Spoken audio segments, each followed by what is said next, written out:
George Lucas's ambitious prequel saga is a mess that centres around a terrible, cringe-inducing love story which eventually provides our hero, Anakin Skywalker, with a reason to betray his friends and beliefs for a fleeting chance at saving his secret wife, Padme Amidala.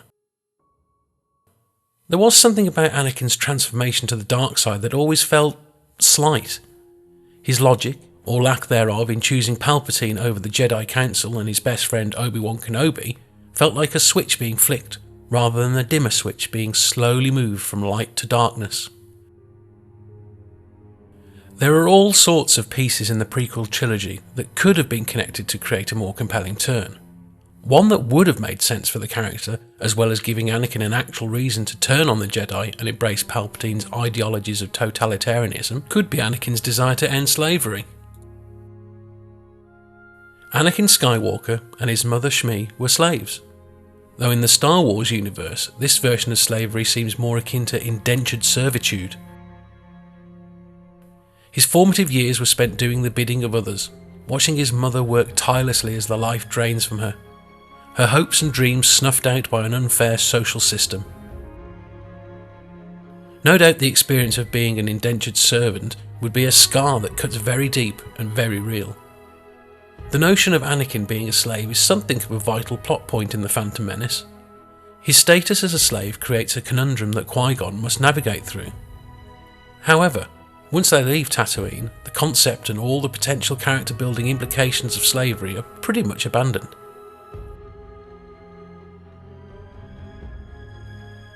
Anakin and Qui-Gon's relationship is interesting, because you have to figure there's some reverence for the man who freed him. But Anakin watches as Qui-Gon's blind devotion to the will of the Force ultimately leads to his untimely death, and that he valued that spiritual commitment more than the basic principles of human dignity.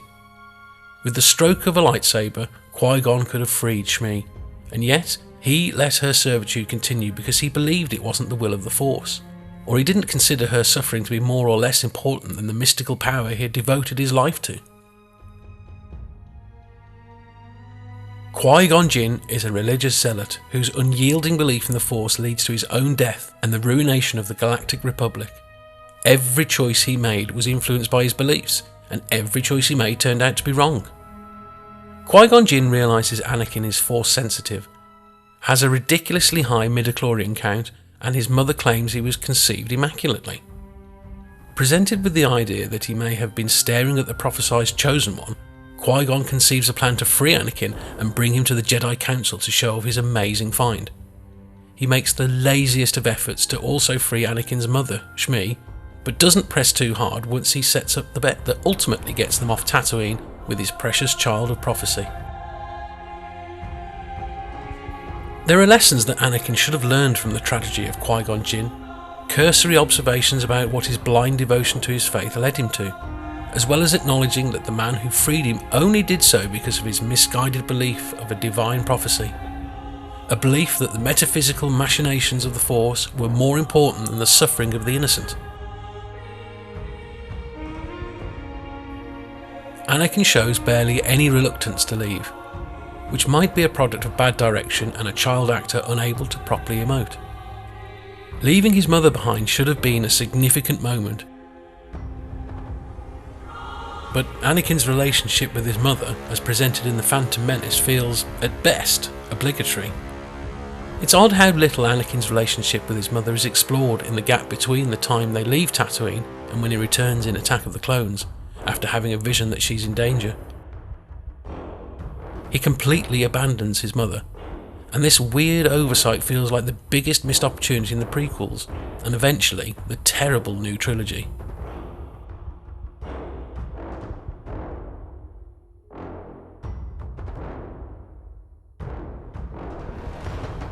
Anakin's turn to the dark side is presented by George Lucas as an ideological conflict with the Jedi and an act of blind devotion for the woman he loves.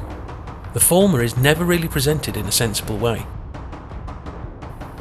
There are moments within the prequels that show Anakin at odds with the Jedi, where the Council attempts to temper his grand ambitions, but those moments are fleeting, brief moments of hubris that are never given time to burn. Wouldn't it have made a lot more sense if Anakin's beef with the Jedi and what the Order represents had revolved around his desire to return to Tatooine to free his mother as well as the others held in captivity against their will? Shouldn't that have been the crux of his ideological battle with his fellow Jedi? Anakin's slavery and captivity could have been portrayed as a deep scar that never healed. The tragedy of Darth Vader could have been the product of a childhood trauma that is already built into the narrative. Instead of a love-struck idiot, Anakin could have turned to the dark side over an actual injustice in need of rectification. Anakin's central struggle could have been about something meaningful. The idea that the Jedi don't wage wars on behalf of the disenfranchised or work to bring about peace and justice to the galaxy. That they are nothing more than the enforcement arm of a corrupt system who choose political prudence over what is right. Anakin's frustration with the Republic and the Jedi who serve them could have brought up something salient and actually made the existential conflict of power and responsibility ideologically engaging.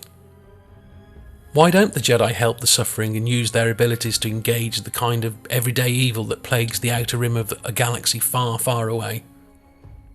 So often the Jedi are portrayed as righteous heroes, but their portrayal in the prequel trilogy has them acting more like military consultants, dispatched to work out conflicts and act only when given blessing by duly elected officials and aspiring overlords. Anakin's conflict should have always centred around his desperate want to return to Tatooine and free his mother. His training and ascension in the ranks of the Jedi would have been to serve that purpose. He has no interest in betraying the Jedi, but he knows that if he becomes as powerful as Qui-Gon predicted he could be, that he would possess the ability to free his mother and perhaps convince his peers to join him on a quest to liberate the slaves of a galaxy far, far away. This philosophical shift makes Anakin's descent in darkness about something more engrossing than his own personal desires and helps justify his turn. This would provide greater weight to the eventual decision to turn on the Jedi and give Palpatine's pitch to Anakin a greater degree of gravitas. Palpatine wants to rule and consistently tries to convince Anakin on the need for strength and absolute power to enforce the rule of law for the entire galaxy. Anakin witnesses several moments of wishy-washy political discourse throughout his time on Coruscant. Political infighting that allows people to continue to suffer. He's there firsthand when Padme decides to go rogue and try and free Naboo, as well as to see Qui-Gon tell her that the Jedi aren't there to fight a war. What if Anakin's inability to progress within the Jedi Order is based on the Council sensing his desire to go rogue and free his mother, believing that his quest to wield enough power to free the slaves could be a path to the dark side? Those words that Yoda said to Anakin when they first met. Fear leads to anger, anger leads to hate, hate leads to suffering. How hollow those words must seem to a boy who spent his life as a slave. And every time he thought of his mother and her continued suffering, he would remember the hypocrisy of a Jedi Council who preached against ending suffering and yet were nothing more than the pawns of an unjust system. The enforcing arm of an inequitable status quo. The Jedi speaking of suffering as if they have any real understanding of that concept. If he actually engaged in this existential crisis of the Jedi Order, some bad lines for Revenge of the Sith make sense. When Obi-Wan confronts Anakin before their video game saber fight begins, he spews out lines like, "I believe the Jedi are evil," to which audiences collectively went, "Huh?"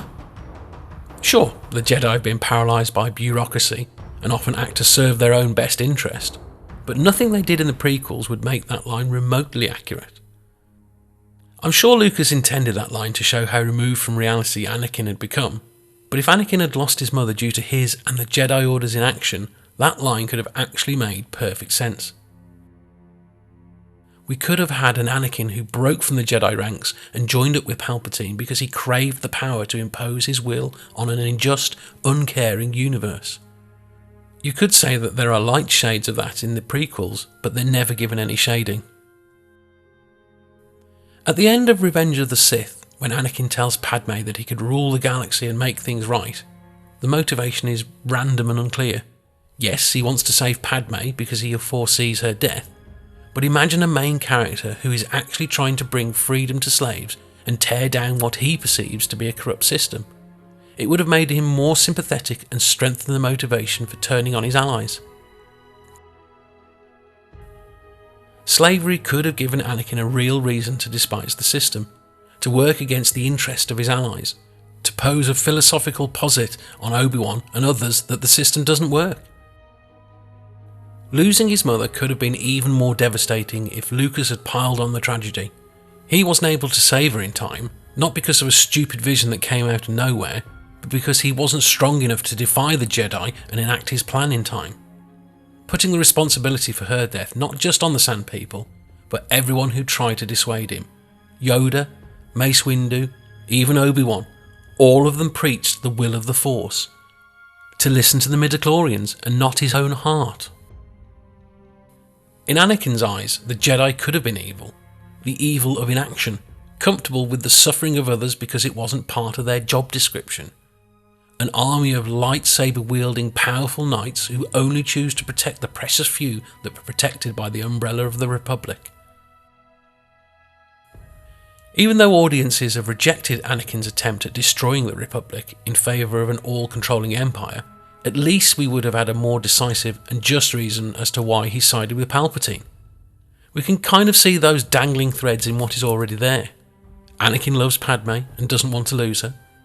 His Force vision of his mother in danger makes his vision in Revenge of the Sith feel more imminent. But those dangling threads are never tied together in a satisfying way. Under this new central conflict, Anakin has an ideological dispute with the Jedi surrounding their failure to use their special powers for the benefit of all. He joins Palpatine in the hopes of establishing a new rule of law that will allow them to bring their version of justice to the galaxy. This conflict causes him to betray the Jedi and join Palpatine in birthing the Empire. Padme is sympathetic but ultimately sides with the system, and he accidentally kills her, leading to his dark side transformation. Anakin no longer participates in genocide, not out of desperation for the woman he loves, but out of a sense of responsibility to his mother and all the slaves that the so-called heroes of the galaxy far, far away refuse to fight for.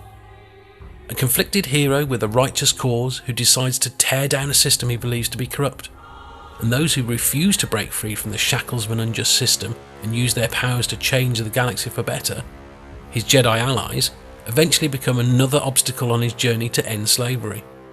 The tragedy of a messianic hero with a virtuous goal who becomes disenfranchised by an inequitable republic, shackled by the bureaucracy of political inaction and heroes who possess nearly unlimited power but refuse to use it for the greater good, eventually embracing the lies and deception of the dark side to achieve his vision for a better universe. The end remains the same. He is transformed into Darth Vader, a prisoner of his past, a slave to his anger, shackled by the tragedy of his childhood and the mother he was never able to free.